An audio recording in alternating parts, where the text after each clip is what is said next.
personal household financial decision-making framework. So I'd like you to take all of these ideas and literally apply them to yourself. Think about the cash flows that are flowing through your own life. There may not be that much right now since you're at school, but believe me, it will grow. So the household, this is you, sits in between real economic activities, in other words, your job, and financial assets and liabilities, which are all of the financial transactions that you deal with. So this cash flow process that I outlined for corporations, it works for you too. So there's cash raised from financial institutions, right? Like student loans or borrowing or home equity loans. There's cash invested in real assets. What's the biggest real asset that you are all investing in right now? Exactly, human capital, yourselves, your own education, okay? Cash generated by labor supply, well, obviously when you get a job, you're going to be generating cash. Cash consumed and reinvested in real assets, so consumed means beer or pretzels, whatever. And invested in real assets means you invested either in yourself or you invested in a home or your children. Those are real assets. Sometimes they're also real liabilities, but that's a separate issue. And finally, cash invested in financial assets. Most of you may not have a lot of financial assets at this point, but you actually have some, I suspect. 401k plans, retirement, Social Security. Those are financial assets that, whether you know it or not, you're invested in. And so when you think about management, think about personal management. How are you managing yourself? You've got to think about real investment, consumption and financing, savings and investment, risk management, and obviously, what is your overall objective in life? And what you ought to be doing is, with that objective in mind, managing your real and financial assets to maximize the likelihood of achieving those objectives, right? So what I'm asking you to do is, I want you to take this course personally. I want you to take the ideas, every single idea that I mention, and whether I tell you to or not, for the next 13 weeks, I want you to take that idea and ask the question, how does that make my life better off? How can I use that in my own personal management activities to improve the kind of decisions that I'm making? Because if you could do that, if you learn how to do that instinctively, you will then take those ideas and apply them to management contexts in your career. And it'll make it much more likely that you'll get more out of this course than you otherwise might. Now, there are two other factors that I described that make financial analysis challenging. And those two factors are time and risk.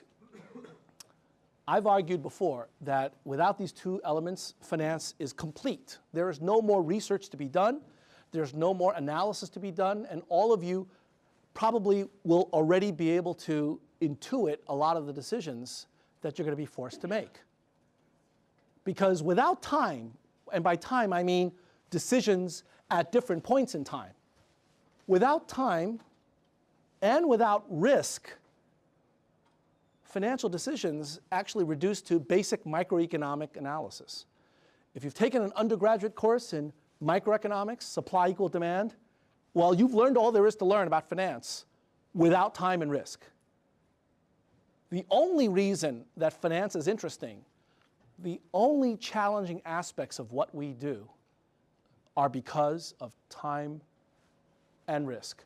The fact that cash flows now are not the same as cash flows later, and that time flows in only one direction. In about 4 lectures, I'm going to give you an alternative proof of the theory of special relativity. And this proof will have to do with the fact that interest rates are non-negative. It turns out that there's a very deep philosophical connection between finance and physics that we're going to get to, okay?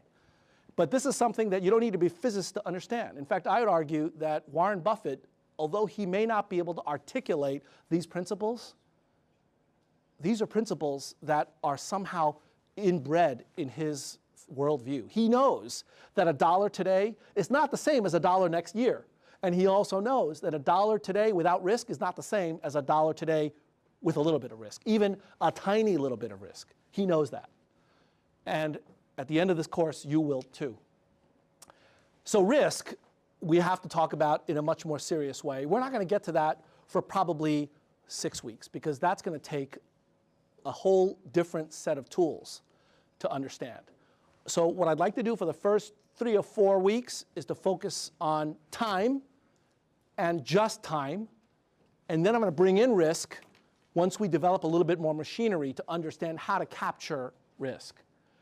And when we put these two together, we're going to get modern finance. So that'll happen sometime in weeks 6, 7, and 8. Now finally, I want to talk about the fundamental principles of finance, and then I'm going to talk specifically about this course. There are 6 fundamental ideas that finance has come up with that really will change the way you think about the world. And you won't appreciate it today, I know that.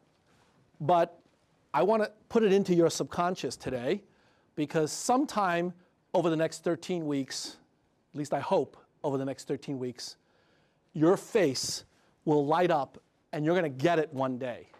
You're going to get it in the sense that you will understand at that point in time how these 6 principles can be used to make any financial decision that you need to make for the rest of your careers. The first principle is pretty obvious. There's no such thing as a free lunch. Actually, all of these principles are approximations to a much more complex truth. So if you really want to be strict about it, it should read, there may be free lunches on occasion, but there's no such thing as a free lunch program.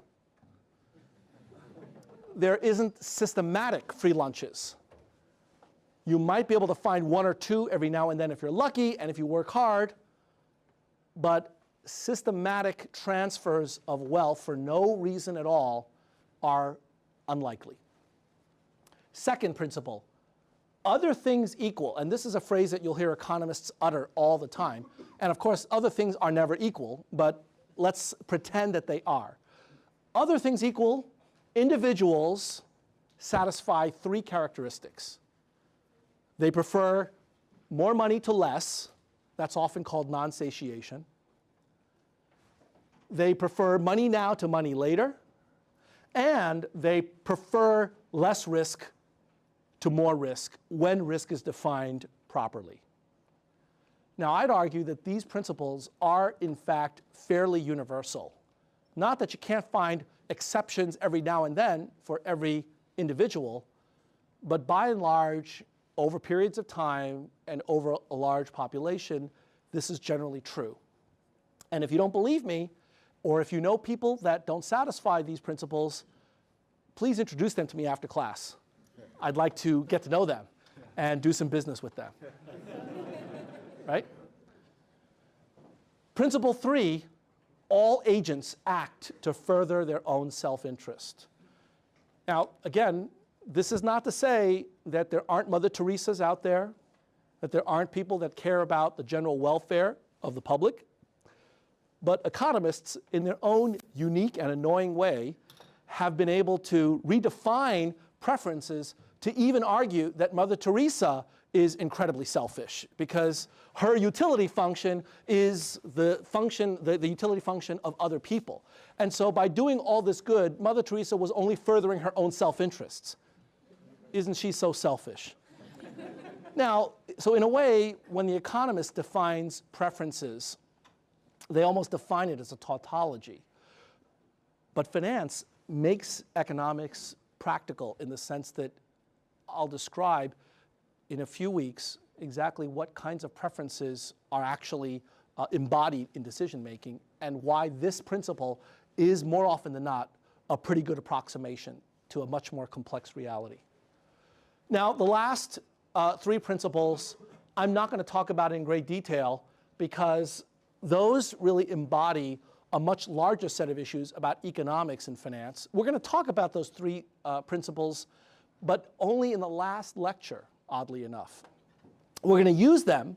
We're going to use these principles, but in the last lecture, I'm going to question all of the framework that I've developed for you and show you where the holes are. For the first 13 weeks, I'm going to need you to willingly suspend your disbelief as we describe the relatively straightforward and standardized framework for thinking about financial problems.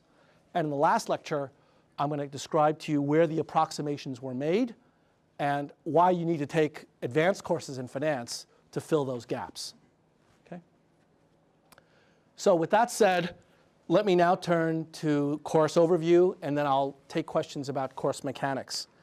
There are going to be 4 sections of the course as outlined in the syllabus. The 4 sections are the introductory material, which we've gone over today. Section B, which we will cover for the next 3 or 4 lectures, is valuation. Discounting and the mathematics of net present value, pricing stocks, bonds, futures, forwards, and options, and the relative kinds of issues that come up across those different asset classes. Okay? Section C will focus on risk and introduce risk into the framework of Section B. So once we complete Section C, we will then have focused on time and risk. And finally, Section D will be how to apply those principles to problems in corporate finance, what Jack Welch did from 1981 to 2001. How do you take these ideas and apply them to practical circumstances? Okay? And then the last lecture will be a lecture. This is not the same last lecture as other last lectures. I'm not going to die, but so I don't mean to call it the final lecture. That sounds a little ominous. The idea behind this last lecture is to put it all together and explain how these financial theories interact with imperfections in the marketplace and what is or is not good approximations. Okay, let me talk about course requirements now. Obviously, the lectures and the readings and attendance and participation will be an important part of the course. We are not going to cover the entire tome of Brealey, Myers, and Allen. This is a book which, if dropped off of a 6-story building, could actually kill somebody if it hit them. So we can't possibly cover the entire textbook. We'll cover selected chapters, but this is Finance 401, so it's an introductory course. And so the readings that you are going to be responsible for are the ones that are outlined on the reading list and that I've listed in every lecture. Okay, so for example, chapters 1 and 2 you are now responsible for. And we will be grading class participation, so I expect you to come to class prepared and ready to discuss material and possibly questions that we may have raised in the previous lecture. And there will be one case study that you will be responsible for writing up and handing in, and that will be worth 10% of the grade, and attendance and participation will be worth another 10%. So that's 20% of your grade. And then finally, the midterm and final exam will be worth 25 and 55%. Let me explain a little bit about how the midterm and final exam works, because it's a little different in this class than in some of the other classes. And by the way, this grading scheme and the particular mechanisms are identical in these 2 sections that I teach and in the sections that Professor Wang teaches. So he and I have coordinated to have the same approach so as not to advantage or disadvantage any one section. In your readings packet will be a collection of problems that we've put together. And actually, I don't know if it's in there right now or if it's being photocopied, but we will prepare a list of problems that you can work on. These are completely optional, and there are far too many problems for you to be able to do even in one full semester. The reason we give them to you is because the only way to learn finance is to do finance. If you come into the class and listen to my lectures, you may be entertained for an hour and a half. You won't learn the material. In fact, I've now changed the way I talk about the course, and I don't describe what I do as teaching anymore, because teaching implies that I can force feed knowledge into your brains. It turns out it can't be done, and my 2 sons have proven that to me time and again. You have to want to learn the material, so you have to pull the knowledge from me into you. In other words, you have to be an active participant. You know, my 12th grade math teacher used to say that mathematics is not a spectator sport. That's the same for finance. Finance is not a spectator sport. You actually have to do it. You have to confront yourself with problems time and again and think about how to apply the principles in our lecture to those problems. The purpose of lecture is to give you the motivation and take you through the most difficult aspects of the principles and the theories of financial analysis. But it's your job to do the analysis. And to that end, we're going to give you some motivation. And the motivation is that the midterm and the final exams are structured so that most of the weight is placed on the final. The reason is that the final is cumulative, so it's going to cover twice the material as the midterm. Therefore, it should be worth roughly double. But the other reason is that financial analysis is alien to the typical human cognitive process. None of you are hardwired to engage in net present value calculations. And so it's going to take some time before you get it, before it sinks in. And I've taught this class many times before, and usually somewhere between week 8 and week 13, a light goes off in your head and you get it. And I see this by the bright smiles on your face around that time. It could be because you're getting to the end of the semester and you're glad to be done with the class. But I like to think that it's because at some point you actually get it. In a few rare cases, it happens in week 14, which is not so good, but hopefully before the final exam. Now, in order to provide you with extra incentive to do problems, and given this is an MBA class, I realize that all of you have very busy schedules, and you can schedule your own activities better than we can. So rather than have weekly problem sets that are due and you have to hand them in, we have to hand them back, it's a hassle for everybody, there are no problem sets in this class. None. However, we're going to give you a package of problems and solutions up front. You'll get that within the next few days. And I will promise you that the majority of exam questions will come verbatim from this package of problems. Majority, meaning more than 50% of the points, will come from the package. So if all you did was to memorize this entire stack, you could ace the course. But of course, that would mean you would spend enormous amounts of time in finance, which is not such a bad outcome either. So we want to do this to eliminate a lot of the fear and anxiety with financial analysis. It is challenging, but it's a lot of fun too. We want you to have fun because that's the only way you're going to learn this material well. So it's up to you as to how much you want to do. The recitations will cover selected problems. So you're not going to be left on your own. The recitations will go over problems and how to solve them. I'll do a few in class, the ones that are particularly challenging, but then you'll need to do more on your own. And if you do that, you will be prepared for the final exam better than most. The other material will be readings and lecture material, and therefore there will be some customization because my lecture style is different from Professor Wang's, but the majority of the exam will be identical, and it will be drawn from these problem banks that you're going to get a copy of in advance. Okay? Now, frankly, I have to tell you that I don't really like to give grades at all, but I'm forced to do so, and so that's why we set up this, this process for assigning grades. In fact, a few years ago, I came up with what I thought was a brilliant way to assign grades, but I haven't been able to convince the dean's office to let me do that. And you know what it is? It goes like this. Let me show you. I propose to give everybody in this class a B. That's it. Everybody gets a B. Now, before I do this, how many people would object to that? Raise your hand. All right, those of you with your hands up, you get A's. Done. You see how brilliant that is? I get a grade distribution, no work. The only problem is it only works once. And when you're teaching two sections, somehow the second section, it doesn't work as well. So I'm sorry I have to give grades. You're all adults, I realize that, and, but nevertheless, this is a necessary part of the curriculum. So that's how we're going to be assigning grades. Okay. In the last 4 minutes, and I think I'm going to try to keep on time for the entire semester, so we end at 5 before the half hour, and we start 5 after the hour. In the last 4 minutes, I want to tell you a little bit about how to get the most out of this course. And we can take this up next time if you've got questions. But I want you to spend time thinking about this. Most of this course will be devoted to theory. But finance is not a theoretical subject, unlike algebraic topology. That's a theoretical subject. I've never heard anybody become a practical or applied algebraic topologist.